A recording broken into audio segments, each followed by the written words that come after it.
La gestion d'une collectivité territoriale ne s'improvise pas, qu'il s'agisse d'une commune, département, région ou encore une intercommunalité. Les compétences et connaissances demandées sont de plus en plus pointues, a fortiori depuis les politiques de décentralisation qui ont donc transféré des compétences de l'État aux collectivités territoriales et qui pourraient peut-être, ces compétences, être encore élargies dans les années qui viennent si la Guyane obtient un nouveau statut, mais plus d'autonomie par rapport à l'État. Au-delà de l'aspect politique, c'est très concrètement un besoin accru d'avoir des élus et des agents formés, qualifiés pour mettre en œuvre et appliquer les politiques publiques. Pour en parler, deux invités ce matin. Donc Guillaume Baucher, bonjour. Bonjour. Vous êtes le directeur adjoint en charge de la formation à l'INET, donc l'Institut national des études territoriales, la grande école du service public local. C'est votre slogan, votre devise. On en reparlera dans quelques minutes. Et vous êtes aux côtés d'Aurore Francis-Smith. Bonjour également. Bonjour Monsieur Samit. Vous êtes la directrice régionale ici en Guyane de la délégation du Centre national de la fonction publique territoriale. Merci à tous les deux d'être avec nous ce matin et d'avoir accepté notre invitation. Avant de rentrer dans le détail, je vais vous demander à tous les deux de faire un petit peu de pédagogie parce que j'ai déjà prononcé depuis tout à l'heure beaucoup d'acronymes et j'aimerais que tout le monde comprenne bien, on va dire, ce que vous faites exactement. Aurore Francis-Smith, d'abord le Centre national de la fonction publique territoriale. Votre première mission à vous, si j'ai bien compris, c'est donc de vous occuper de la formation du personnel des collectivités territoriales. Exactement. C'est un bon résumé ? Parfait. Il s'agit de former, en tout cas en Guyane, les 9800 agents des collectivités locales et établissements rattachés, donc communes, CTG, CCAS, ces écoles, les offices, le SDIS, vraiment, voilà. Nous sommes là pour former et aider à monter en compétences tous les agents qui travaillent pour le service public. Et donc, il y a des délégations, si j'ai bien compris, sur tout le territoire, dont chaque région a une délégation, oui. Donc il y en a 18 oui. Au niveau national, et nous sommes tous gérés par un siège qui est à Paris. C'est vraiment un établissement public national pour 1,2 million de stagiaires au niveau national. Et 9800 personnes, donc rien que pour la Guyane. L'INET, dont on va parler maintenant, c'est donc un service du Centre national de la fonction publique territoriale. Et là, je me tourne vers vous, Guillaume Baucher. Vous êtes basé à Strasbourg et vous êtes, on va dire, l'équivalent pour la fonction publique territoriale de l'ENA. Alors, ça a changé de nom. Aujourd'hui, c'est l'Institut national du service public. Mais voilà, vous êtes en charge de la formation des hauts fonctionnaires territoriaux, dirigeants des collectivités locales et vous faites également de la formation continue pour des milliers de cadres dirigeants territoriaux. C'est à peu près ça, ce que vous faites. Pareil, tout à fait, c'est exact. Quelques précisions. Donc, bien sûr. Par rapport à l'organisation qu'a précisé Aurore juste avant, le CNFPT a fait le choix de créer un réseau d'instituts. Donc, il y a un INET, l'Institut national des études territoriales, et 4 INSET, des instituts spécialisés, qui chacun ont pour mission de concevoir l'offre de formation du CNFPT. Et dans cette organisation, effectivement, le CNFPT a fait le choix de confier à l'INET la formation des cadres dirigeants, donc c'est-à-dire les directeurs généraux de service et directeurs généraux adjoints, qui est confié à cet institut spécialisé qui les forme en formation initiale. Donc on a un service qu'on appelle des scolarités, qui forme les lauréats des concours administrateurs, ingénieurs en chef et conservateurs. Avec des petites formations, si j'ai bien compris. Alors là, sur les scolarités, c'est des formations longues. Ils rentrent pour 18 mois. Oui. Ou 12 mois, mais avec une formation en forte alternance, c'est-à-dire qu'ils passent plus de la moitié de leur temps de formation sur le terrain. Oui, je voulais dire ouverte à peu de monde, plutôt que sur la durée. Voilà, et tout à fait. Et puis après, la partie formation continue, où là, on forme les cadres dirigeants en activité, donc les directeurs généraux de service et directeurs adjoints. Donc c'est une activité effectivement qui mobilise. Tous les ans, on accueille à peu près 4000 cadres dirigeants qui viennent se former chez nous. Et qui marche donc comme la formation finalement dans le secteur privé avec des salariés d'entreprise qui vont se former sur tel ou tel sujet, ou bien il y a quand même des particularités ?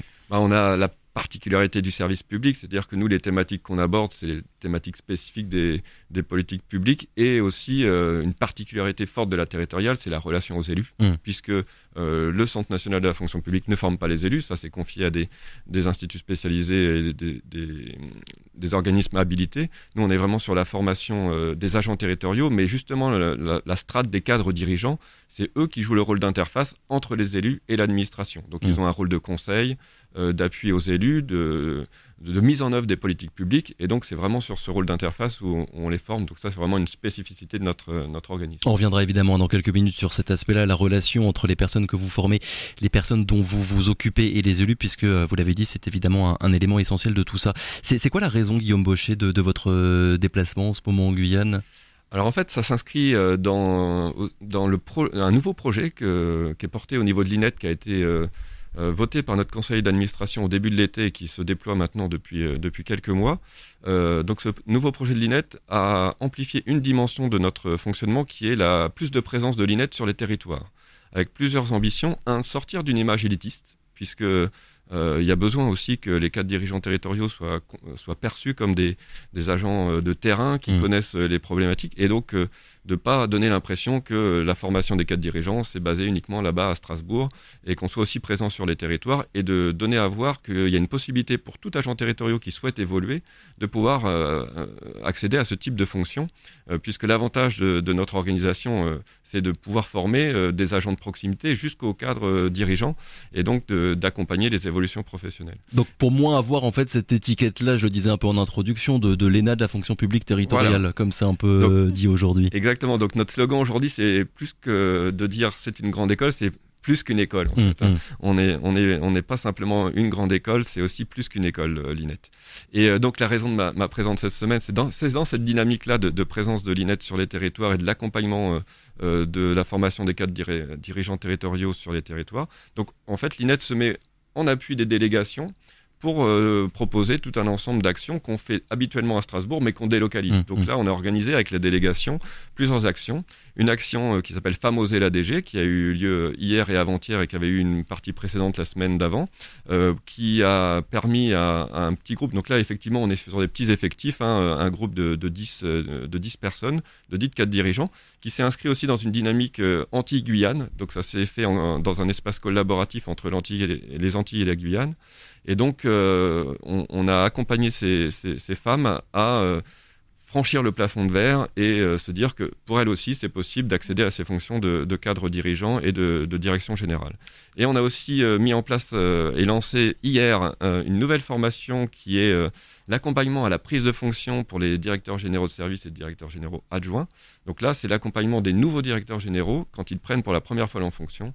Et donc, on a monté un dispositif qu'on a fait de manière adaptée puisqu'il se fait sous un format particulier à l'INET où les gens viennent à plusieurs reprises. Ici, pour des questions d'organisation, on a mixé du distanciel et du présentiel, mais avec les mêmes objectifs et la même qualité qu'on peut faire en métropole. La formation qui est proposée, Aurore Francis-Smith, la qualité de la formation ici en Guyane, si on la compare évidemment à ce qui est fait dans l'Hexagone, ça donne quoi ? On est sur quel niveau finalement de qualité ? C'est la même. Oui. C'est la même, et c'est une exigence de l'établissement que parmi les 1,2 million, quel que soit l'endroit ou la région où on se forme, que nous ayons la même qualité. Et pour ce faire, effectivement, la conception se fait au niveau des INSET et de l'INET. Donc, il y a une trame très claire sur les objectifs à atteindre, sur le contenu de la formation. Donc, quelle que soit la région où je me forme sur une même thématique, j'aurai la même qualité, c'est certain. Et par ailleurs, on a une marge de manœuvre en local qui nous permet d'adapter les formations par rapport effectivement aux particularités et à la richesse aussi du territoire que nous avons. Donc, on peut garantir la qualité, plus, avec la plus-value, c'est aussi adapté aux réalités locales. Oui, vous me disiez qu'il y a des formations adaptées aux spécificités guyanaises, dont une formation pour les piroguiers notamment, c'est bien ça ? Alors c'est très bien parce que vous parlez en positif, ça va se faire, c'est un signe, merci beaucoup. Ouais. Alors c'est parce qu'effectivement la semaine prochaine, à la demande notamment du conseil d'orientation régionale qui est composé d'élus et de syndicats au CNFPT, alors par rapport à leurs demandes, mais également des piroguiers, parce que ce métier de piroguier n'est pas encore répertorié nationalement. Et donc, il n'y a pas de formation alors qu'ils existent et qu'ils font un travail formidable au quotidien. Donc, la semaine prochaine, nous allons travailler sur une offre qu'on va construire en Guyane pour nos piroguiers. Tout à fait. Sur les près de 10 000 agents du coup, qu'il y a en Guyane et dont vous êtes susceptible de vous occuper, il y en a combien chaque année qui proposent de vos formations, Aurore Francis-Smith ? Plus de la moitié. Et nous sommes vraiment très très heureux parce que c'est plus de la moitié. Et d'ailleurs, nos derniers chiffres nous montrent que... Alors, en 2019, on a eu le plus grand pic de jours de formation en Guyane. Et là, nous avons explosé déjà au mois d'octobre le nombre de jours annuels de 2019.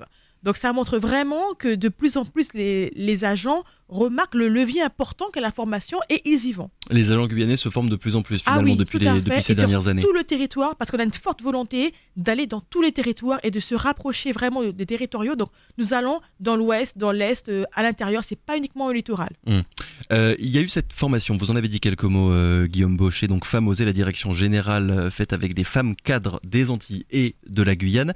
En termes de diversité de votre institut, Guillaume Baucher, le profil des personnes que vous formez, ça donne quoi? Je crois savoir que dans votre nouveau projet d'école, justement, il y a la volonté, l'ambition d'avoir plus d'égalité, plus de diversité. Ça veut dire que vous ne l'êtes pas encore assez aujourd'hui?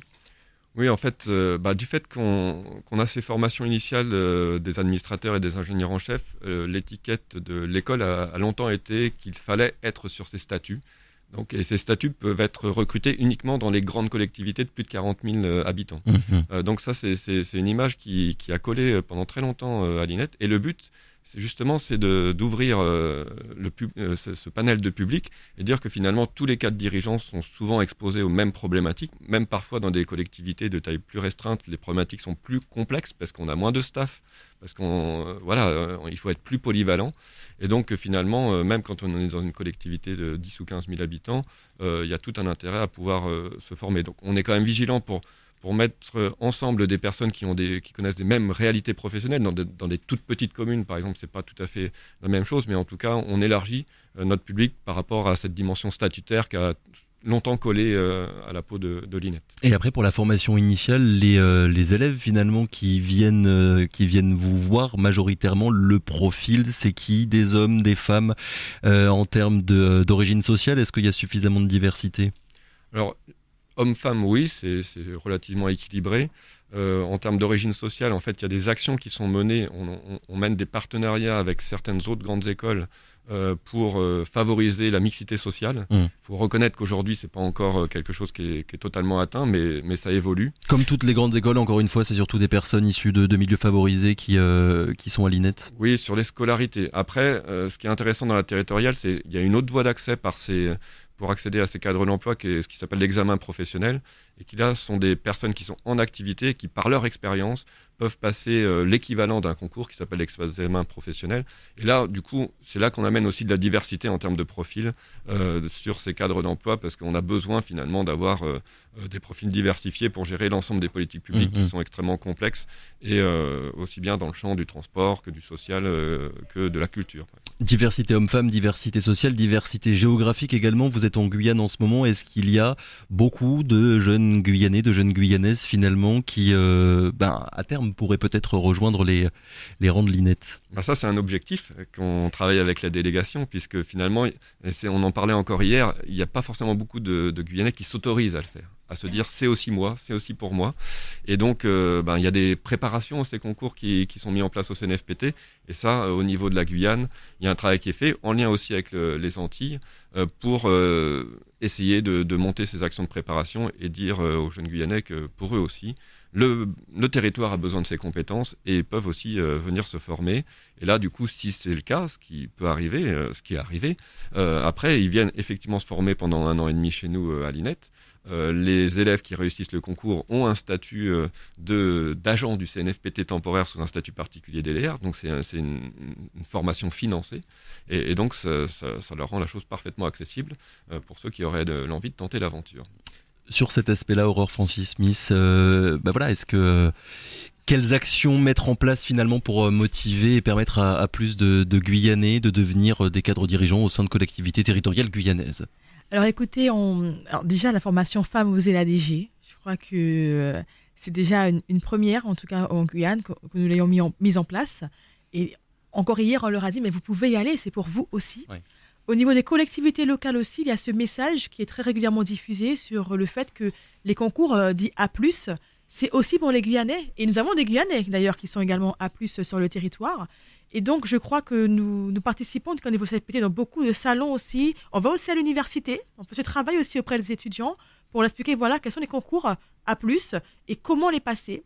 Et nous participons aussi à la préparation aux tests pour après partir se préparer au concours. Et nous avons aussi actuellement, la promotion actuelle aussi, une Guyanaise qui y participe aussi. Donc, en tout cas, même par des faits probants, on voit qu'il y a bien des Guyanaises et Guyanais qui y arrivent et qui sont après aussi, et qui reviennent au pays aussi travailler d'ailleurs après. Et est-ce qu'ils sont intéressés, j'ai envie de dire? Parce que juste en préparant ces questions, je suis tombé sur un article qui parlait donc des nouvelles promotions de l'ENA et qui expliquait qu'il y avait toujours autant de jeunes étudiants et étudiantes qui étaient motivés pour rejoindre l'École nationale de l'administration, donc qui a changé de nom entre-temps. Pour ce qui est donc de la fonction publique territoriale, est-ce que vous constatez qu'il y a Voilà, beaucoup de jeunes étudiants qui ont envie de travailler pour les collectivités. Alors là, vous nous amenez sur le sujet de l'attractivité de la territoriale, le sujet très important pour nous, parce qu'il est vrai qu'au niveau national, en tout cas national, on remarque quand même un déclin, un désintéressement pour les métiers territoriaux, alors même qu'ils sont cruciaux pour diverses raisons variées. Lesquelles, par exemple ? On a une idée ?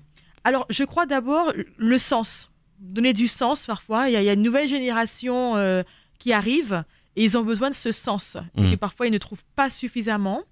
Il y a la question de la rémunération. Donc plus de sens pour travailler pour l'État, mais pas pour travailler pour une collectivité territoriale. Alors, je ne peux pas comparer par rapport à l'État, mais en tout cas au niveau de la territoriale, je crois qu'il y a cette génération qui arrive, je crois, qui vraiment a besoin de savoir où ils vont, avec la vision politique, parce que je pense que politiquement aussi il y a cet impact.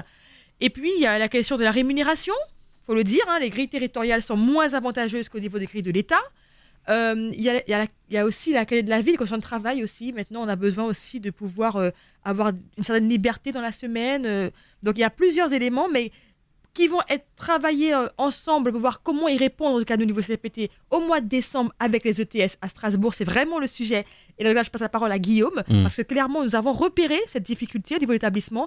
Et donc, pendant 2 jours en décembre, on va y travailler ensemble pour trouver les solutions. Manque d'attractivité, Guillaume Baucher, à ce niveau-là ?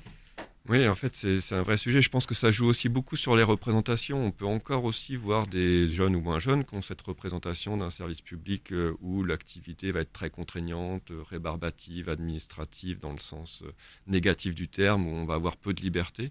Et je pense qu'une des dimensions importantes, et ça, on travaille vraiment à l'INET, c'est aussi la posture et la fonction managériale à tous les niveaux. C'est-à-dire comment, finalement, les cadres dans les collectivités vont permettre justement aux agents de trouver et de porter ce sens qui aujourd'hui est extrêmement important, puisque finalement sur tous les enjeux de transition, on entend beaucoup parler de la transition écologique, et d'ailleurs notre établissement a pris des engagements par rapport à ce sujet-là.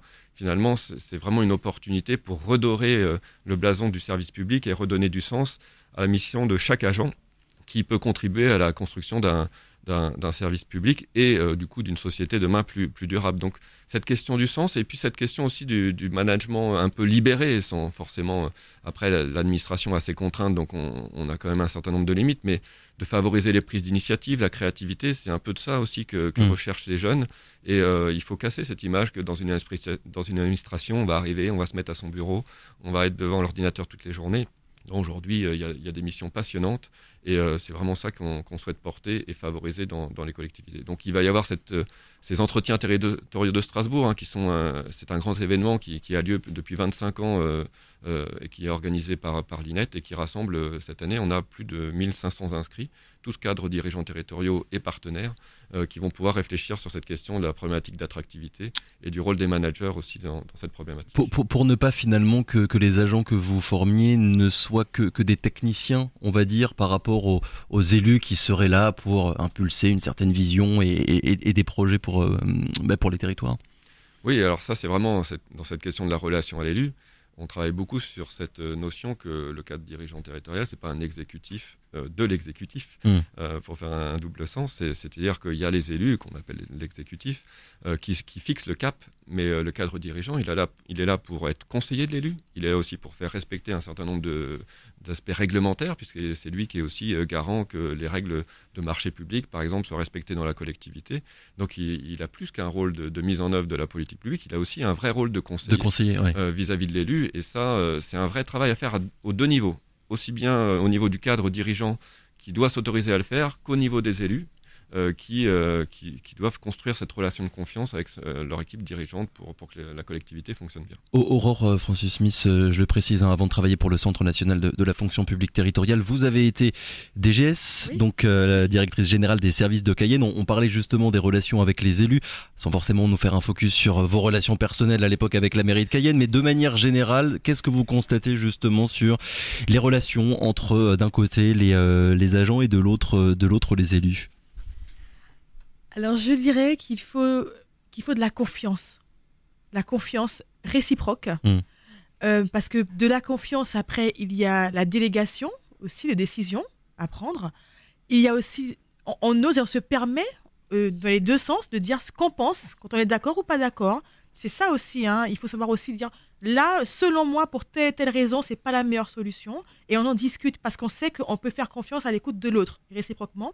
Ça, c'est dans le cas où ça se passe bien, entre les deux. Je suppose que de temps en temps, il doit y avoir des. En tout cas, sur les postes de DGS, il vaut mieux que ça se passe bien, ouais. parce que c'est vraiment un tandem. J'ai vu une émission récemment avec M. Farouk Abré, qui était invité d'ailleurs. Donc DGS de Macouria. Oui. C'est un tandem et c'est un couple. Et quand on dit un couple, ça veut dire qu'il y a des hauts, il y a des bas, mais au milieu, on va toujours se retrouver parce qu'ensemble, on a un objectif commun, au final. Et puis l'humain. J'insiste aussi sur le caractère humain, ne pas oublier que derrière le service public, il y a des femmes et des hommes.